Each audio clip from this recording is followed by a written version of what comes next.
3, que é um assunto ou um tema já muito conhecido para quem está na escola dominical. Hein? Jeremias 3.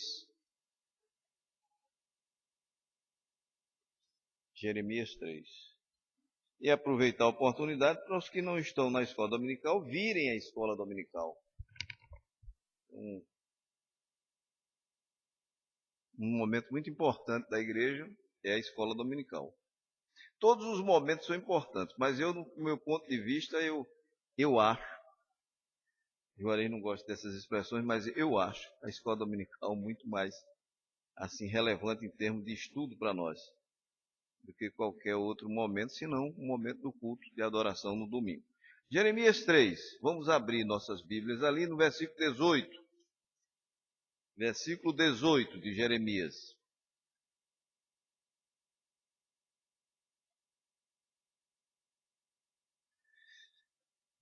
Então, disse eu, já pereceu a minha glória, como também a minha esperança no Senhor. Lembra-te da minha aflição e do meu pranto, do absinto e do veneno. Minha alma continuamente os recorda e se abate dentro de mim. Quero trazer à memória o que me pode dar esperança. As misericórdias do Senhor são a causa de não sermos consumidos, porque as suas misericórdias não têm fim, renovam-se cada manhã. Grande é a tua fidelidade. Pai amado, nós te agradecemos por esses instantes em que estamos abrindo a tua palavra, para sobre ela nos debruçarmos e aprendermos das tuas verdades. Abre o nosso coração, especialmente o nosso entendimento, é a nossa oração em nome de Jesus. Amém. Queridos, eu quero trazer para os irmãos a notícia mais recente.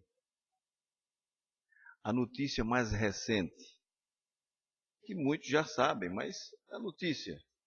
50 mortos, 50 pessoas foram fuziladas nos Estados Unidos, né? Não sabe, 50 mortos, 50 pessoas foram fuziladas e outros tantos também foram fuzilados, né?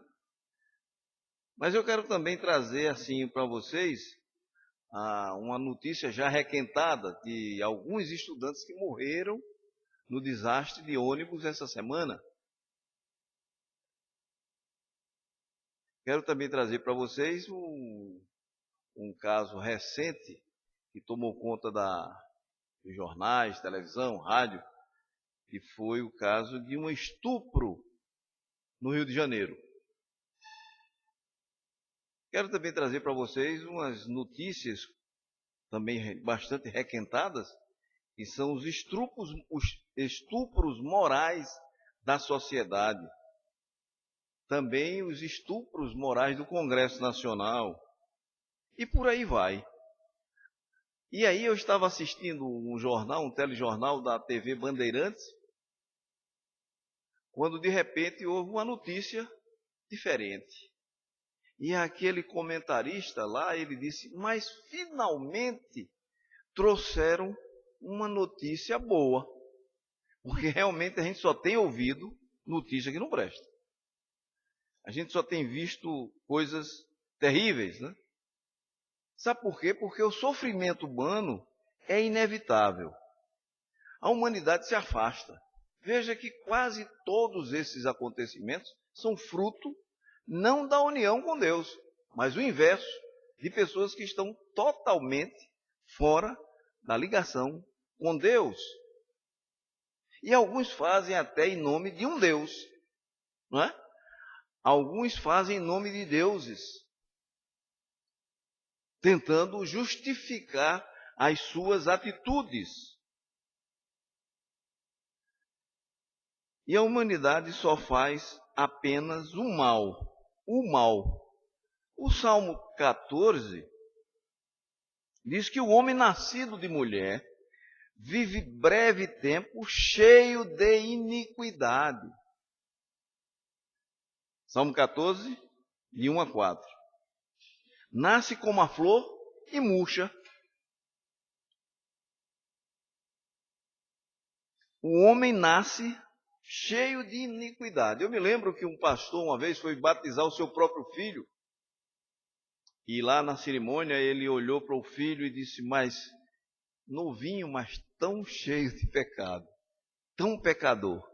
Porque ele estava vendo exatamente a expressão bíblica de que nós estamos vivendo e já nascemos em pecado. Em pecado nos concebe a nossa mãe. Então é uma coisa natural, né? E quem poderá tirar essa imundície que acoberta a todos nós? Quem poderá fazer isso? Né? Somente a virtude da santidade de Deus e de sua justiça. Porque Ele não deixará os culpados sem castigo e nem deixará aqueles a quem Ele escolheu sem o devido trono da graça. Não é interessante? Nós estamos vivendo aqui, nesse texto, a vida de um profeta, e nós estamos verificando a vida desse profeta, e que ele tem uma ligação muito forte com Israel. Ele tem uma ligação muito forte com o povo de Deus, desde o seu nascimento, desde a sua escolha. E aqui nós podemos ver que a virtude da santidade, e que Deus não deixará os culpados sem castigo, há algumas sugestões para o sofrimento humano. Gostaria que os irmãos acompanhassem essas sugestões para o sofrimento humano. Primeiro, que o sofrimento humano nos leva a uma grave situação que nós reputamos como castigo retributivo. Um castigo que é justo pelo pecado. E os irmãos abram a sua Bíblia no livro de Salmos, de Jó, livro de Jó, no capítulo 8, e vejam o versículo 20, o que é que ele diz.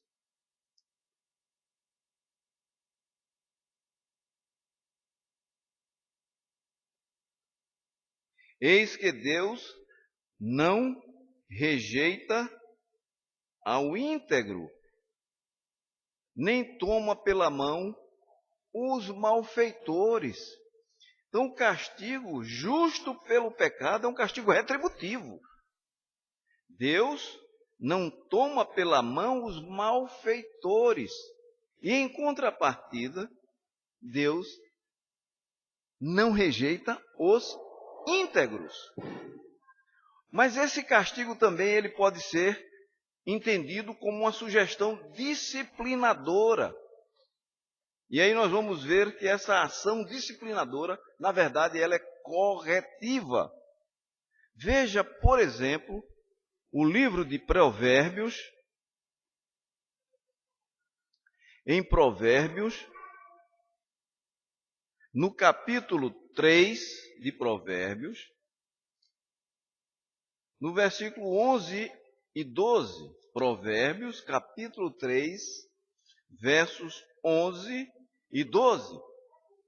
Filho meu, não rejeites a disciplina do Senhor, nem te enfades da sua repreensão, porque o Senhor repreende a quem ama, assim como o pai ao filho a quem quer bem.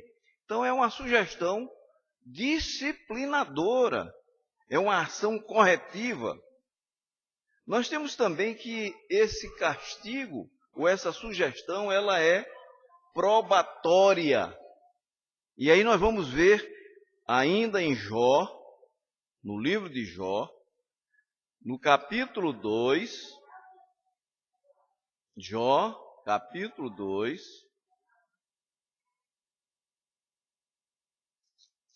no versículo 10. Jó 2, versículo 10. Pois não fechou as portas do ventre de minha mãe. Jó 2, 10. pois não fechou as portas do ventre de minha mãe, nem escondeu dos meus olhos o sofrimento. Deus está mostrando que este termo, esse teste divino do coração, ele é uma questão probatória. Não fechou as portas do ventre de minha mãe, nem escondeu dos meus olhos o sofrimento, que é uma consequência do pecado. Mas também nós podemos entender que tudo isso que ocorre é também uma questão temporária. E aí nós vamos ver novamente no livro de Jó, no mesmo capítulo 8, no capítulo 8, Jó, capítulo 8, no verso 20 e 21. Uma sugestão temporária para a aplicação do castigo. Jó, capítulo 8, versos 20. Ele te encherá a boca de riso e os teus lábios de júbilo. Teus aborrecedores se vestirão de ignomínia e a tenda dos perversos não subsistirá. Mas também esse é uma questão inevitável quanto às sugestões para o sofrimento humano. E aí nós vamos ver também em Jó, no capítulo 5, Jó 5, versos 6 e 7. Porque a aflição não vem do pó e não é da terra. Preste atenção. Porque a aflição não vem do pó nem é da terra, que brota o enfado. Mas o homem nasce para o enfado, como as faíscas das brasas voam para cima. Então, é inevitável o resultado da guerra. Mas também tem um caráter misterioso.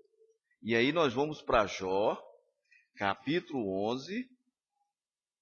Jó, capítulo 11, versos 7. Jó 11, versos 7. Porventura desvendarás os arcanos de Deus, ou penetrarás até a perfeição do Todo-Poderoso? É um mistério. Esse arcano aí significa mistério de Deus, as profundezas do conhecimento de Deus. Então, o sofrimento, algumas sugestões do sofrimento humano nos levam a entender esse caráter misterioso. Mas também nós temos alguns casos fortuitos, ainda em Jó, no capítulo 11, versos 7. Aliás, Jó, capítulo 18, versos 24. Jó 18, versos 24.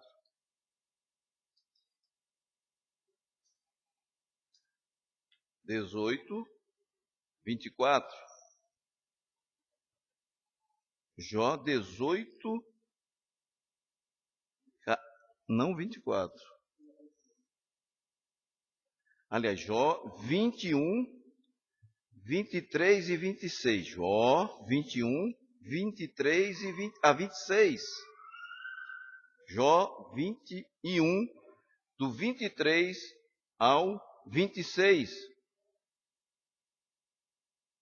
Coisas fortuitas, tempo e acaso que afetam a todos. Prestai atenção, um morre em pleno vigor, despreocupado e tranquilo,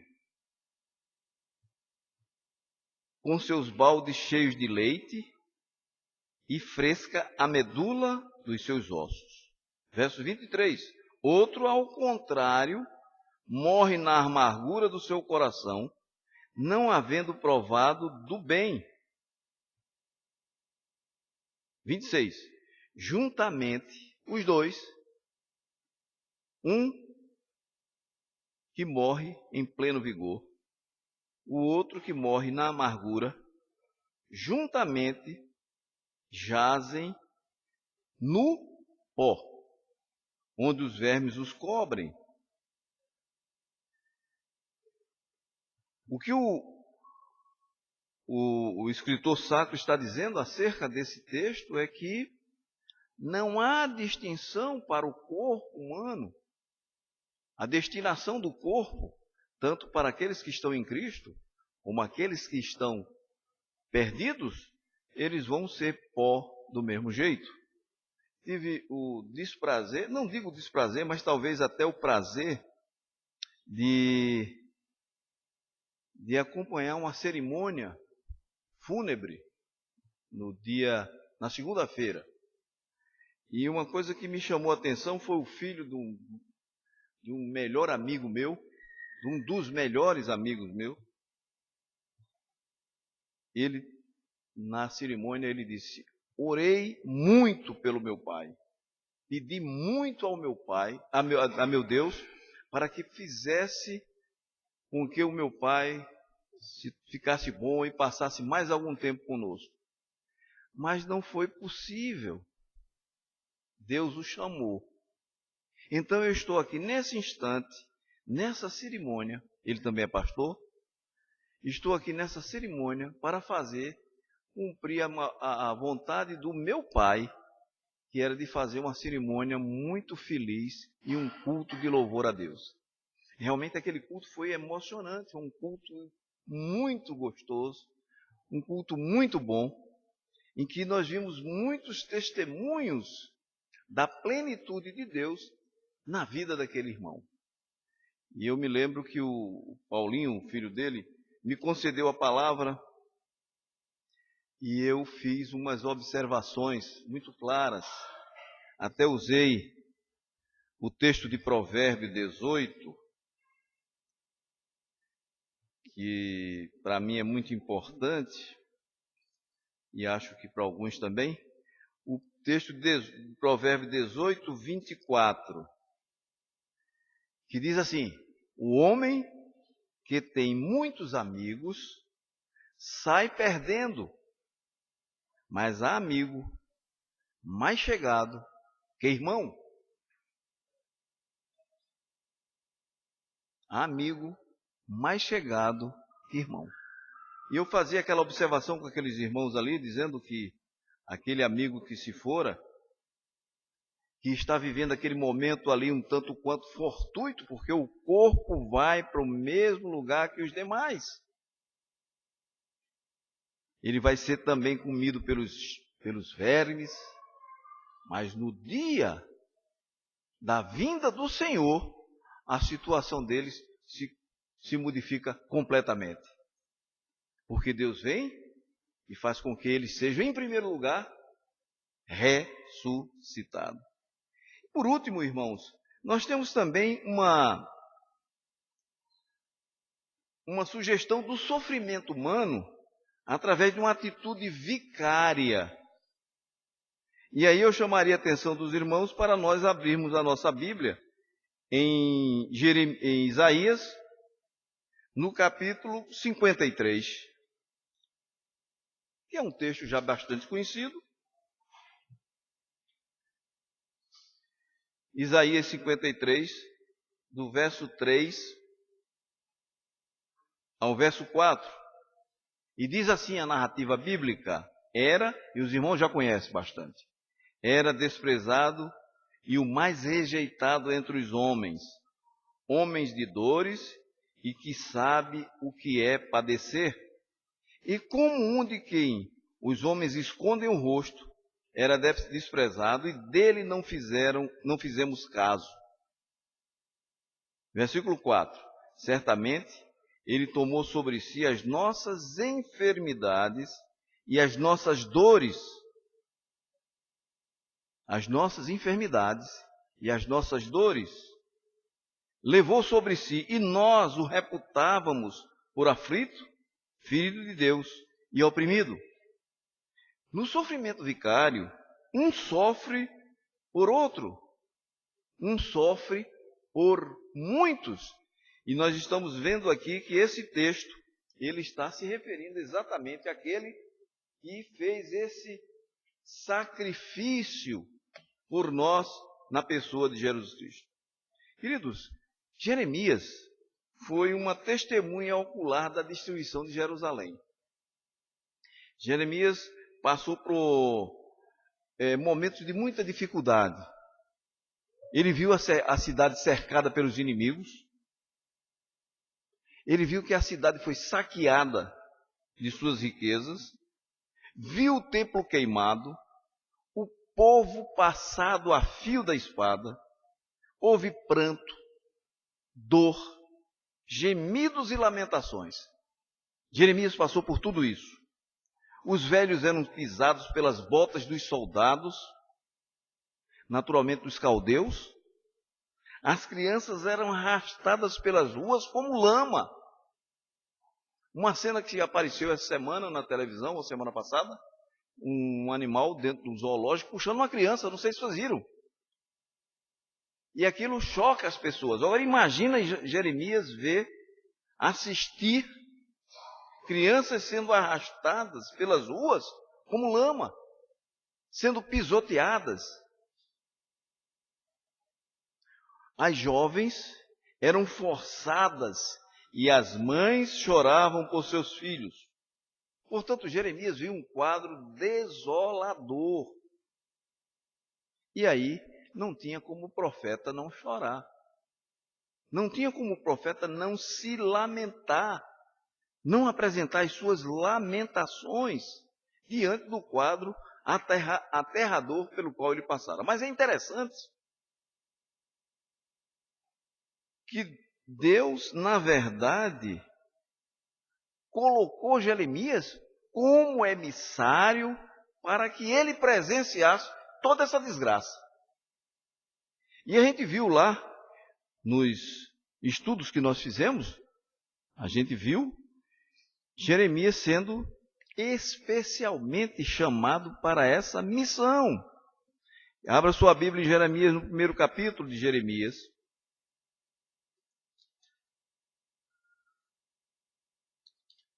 E Jeremias está aqui no capítulo 1. Vou ler do versículo 1 ao versículo 4. Palavras de Jeremias, filho de Uquias, um dos sacerdotes que estavam em Anatote, na terra de Benjamim.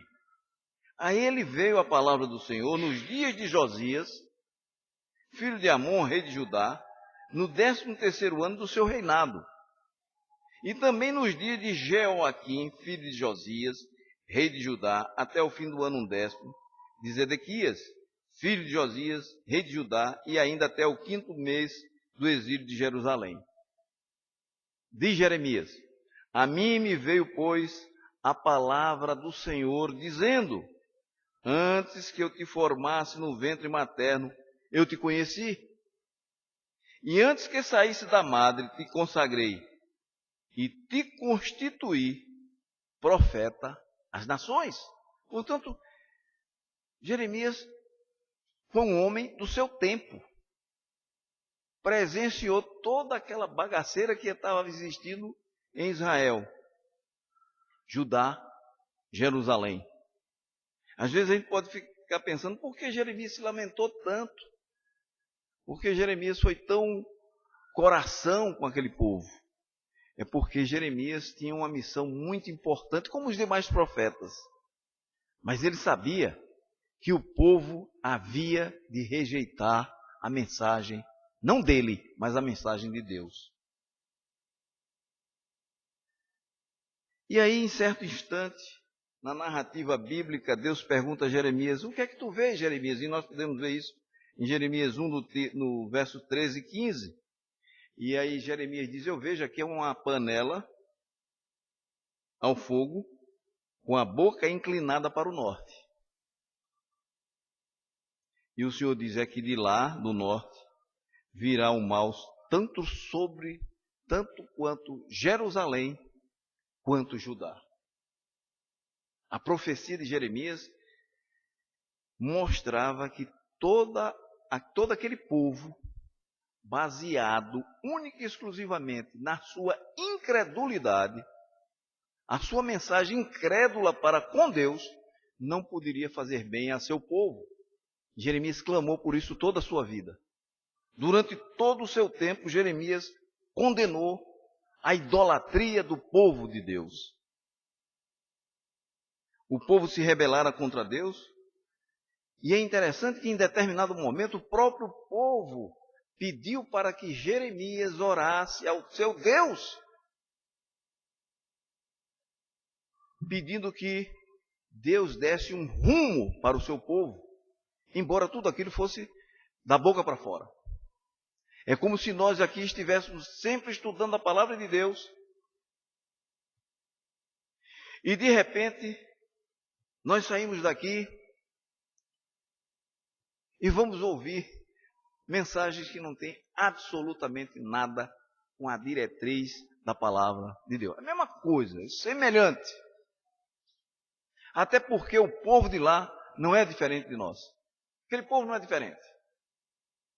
E quantos de nós, às vezes, não damos crédito a pessoas que nada tem a ver com a palavra, mas que têm uma boa conversa, cita a Bíblia,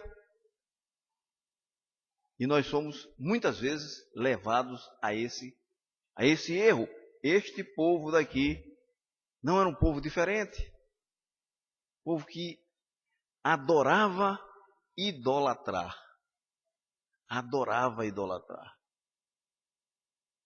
Talvez seja até uma expressão muito forte, adorar, idolatrar, mas eles vivenciavam isso dia a dia. E Jeremias, dia a dia, clamava contra essa idolatria. E eles continuaram, né? E tomaram decisões até contra a vontade de Deus e procurar lugares mais seguros. Uma coisa, um detalhe importante, é que às vezes quando a gente não está muito firme nas promessas do nosso Salvador, a gente procura algumas referências pessoais, alguns pregadores, ou algumas notícias sobre o Evangelho, porque você não está seguro. Porque você não tem convicção de que você está salvo em Cristo Jesus. Não queremos perguntar, mas você tem que ter a convicção de dizer que eu estou salvo em Cristo Jesus. Porque Deus não olha Nós cantamos muitas vezes, não olho as circunstâncias, não é assim? Não olho circunstância. Mas às vezes, as circunstâncias fazem com que você não tenha plena convicção de que você está salvo em Cristo Jesus. Se você veio aqui professar e confessar que Jesus Cristo é o Senhor, não resta dúvida que você terá a obrigação de dizer que você é salvo em Cristo Jesus. Ter esta convicção. Por conta disso, Jeremias, pela sua convicção de que ele fora escolhido ainda no ventre materno e que a missão que lhe foi dada por Deus, uma missão gloriosa e assim mesmo espinhosa, Jeremias foi desprezado. Jeremias foi preso. E os pastores hoje que pregam, e os missionários que pregam, e as pessoas que falam da palavra de Deus com integridade, sem pender para um lado nem para o outro, normalmente elas não são bem aceitas. Normalmente não são bem aceitas. Jeremias não foi diferente. Jeremias foi preso, Jeremias era impopular, ele não era um cidadão popular. Jeremias foi perseguido, Jeremias correu o risco de morte, e por fim Jeremias foi até proibido de casar, dado que a circunstância da sua missão, não é? E há pastores hoje que clamam por justiça, clamam contra o pecado, e eles são desprezados por não trazerem as palavras amáveis. Portanto, meus irmãos, essa mensagem de Jeremias, na sua lamentação, que nós temos o privilégio de tê-la no cânon sagrado, a lamentação de Jeremias é uma lamentação belíssima, porque é fruto do seu relacionamento íntimo com Deus. Jeremias chorou por conta do pecado do povo e sabia que esse pecado redundaria numa destruição daquele povo temporariamente. Não a destruição como houve no reinado do norte. Porque Jeremias tinha em mente que aquele povo regressaria da Babilônia. Mas ele chorou amargamente porque o povo não aceitava a sua mensagem. A mensagem de Jeremias foi desprezada pelo povo. E Jeremias tinha plena convicção que isso não redundaria num bem para o seu povo. Ainda que, de propósito, Deus tomou a atitude de castigar o seu povo.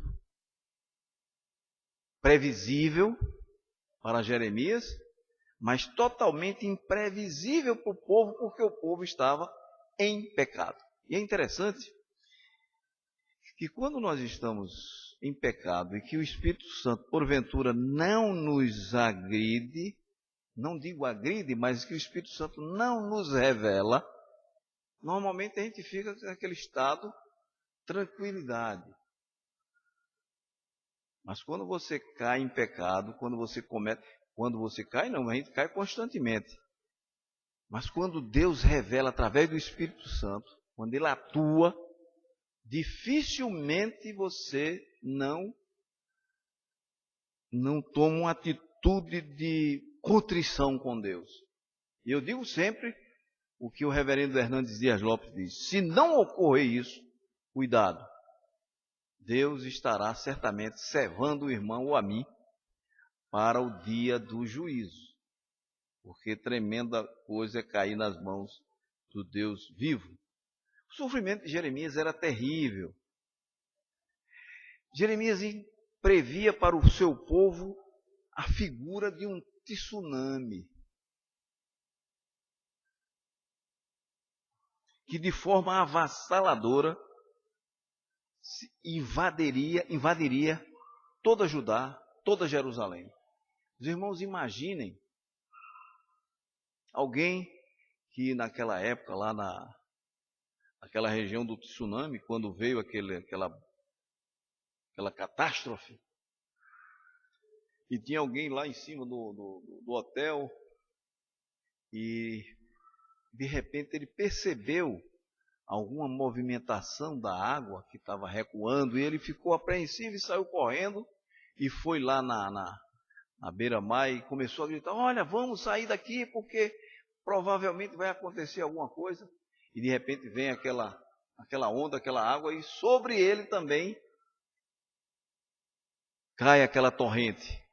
Mesma coisa que aconteceu com Jeremias em Jerusalém. Ele estava sabendo que Deus iria mandar soldados, guerreiros, para derrubarem Jerusalém, derrubarem Judá e levarem cativos, inclusive ele.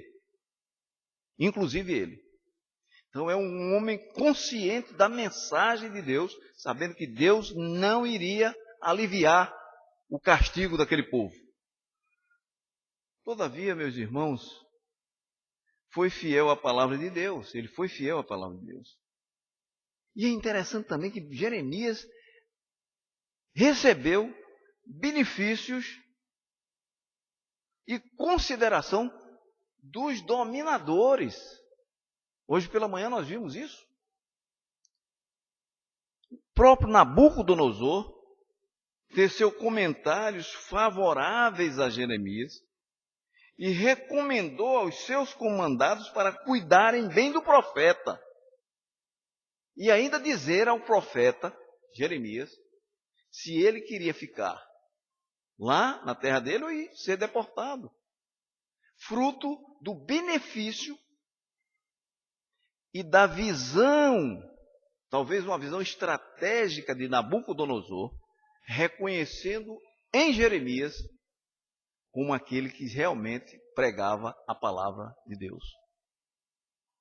E ele recebeu esse benefício. E até parece ironia, irmãos. Até parece ironia. Que às vezes, dentro da própria igreja, alguns que fazem alguns benefícios, e isso não deve ser feito para que seja elogiado, mas muitas coisas são reconhecidas pelos de fora, pela atitude, pela maneira com que eles sabem identificar a mensagem de Jesus Cristo. Portanto, que nós tomemos uma decisão de trazer conosco, como Jeremias, em suas lamentações, ele fez. E atentai bem para estas lamentações a que ele se refere, quando ele, num rasgo de muita alegria, num rasgo de muita satisfação, ele diz, como nós acabamos de ler anteriormente, ele diz que quero trazer à memória o que me pode dar esperança. Em meio à aflição, em meio às dificuldades, Jeremias olha não para trás, mas ele olha para o futuro glorioso que viria sobre Israel, porque Deus, finalmente Deus, estava mostrando para o seu povo, aquele povo que foi cativo, que definitivamente não ficaria no cativeiro. Portanto, Jeremias viveu todo esse momento, e ele agora chega para nós e diz assim: quero trazer à memória o que me pode dar esperança. E aí ele complementa toda essa esperança, toda essa expectativa. Há um sentimento muito grande entre os meus amigos lá do colégio, em que eu gosto muito dessa expressão. E eles sempre dizem assim, olha, nós não somos autores, nós não nos apegamos, nós não somos mais antigos, nós somos sempre jovens, porque as nossas memórias, aquilo de bom que aconteceu conosco, sempre está à nossa frente. Então nós não podemos nos considerar velhos, embora que nesses momentos em que nós estamos sempre a sepultar os amigos e os colegas, todos nós temos uma convicção: eu estou na fila. E queremos ser como este que foi, servo bom, aprovado, como obreiro que não tem do que se envergonhar, como Jeremias. E aí ele diz com convicção: quero trazer à memória o que me pode dar esperança. O que é que pode dar esperança a Jeremias? O que é que pode? E ele diz: porque as misericórdias do Senhor são a causa de não sermos consumidos. Ninguém mais do que Jeremias poderia dizer isso. Vivenciou o povo sendo levado cativo, o povo sendo esmagado. E ele diz agora, nessa volta desse povo, é porque as memórias que o Senhor tem e as suas misericórdias jamais terão fim. E ele acrescenta no versículo 23, essas misericórdias que não têm fim, elas se renovam a cada manhã. Porque grande, Senhor, é a tua fidelidade para com aqueles que ele, a exemplo de Jeremias, anteriormente escolheu. Pode vir tsunami, pode vir o que vier, mas as misericórdias do Senhor jamais serão negadas, porque grande é a fidelidade do Senhor,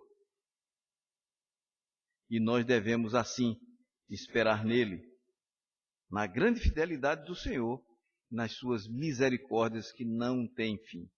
Deus possa aplicar aos nossos corações, queridos, as palavras do profeta, porque elas são verdadeiras, elas são leais, acima de tudo leais, porque ele foi um profeta leal a Deus até o fim. E chorou porque viu, ele chorou porque viu a desolação de Israel. Mas ele também se alegrou, porque as promessas de Deus, a fidelidade de Deus e, acima de tudo, a sua misericórdia renovam-se a cada manhã e nos permitem dizer, como Jeremias, quero trazer à memória o que me traz, o que me dá esperança. Deus nos abençoe.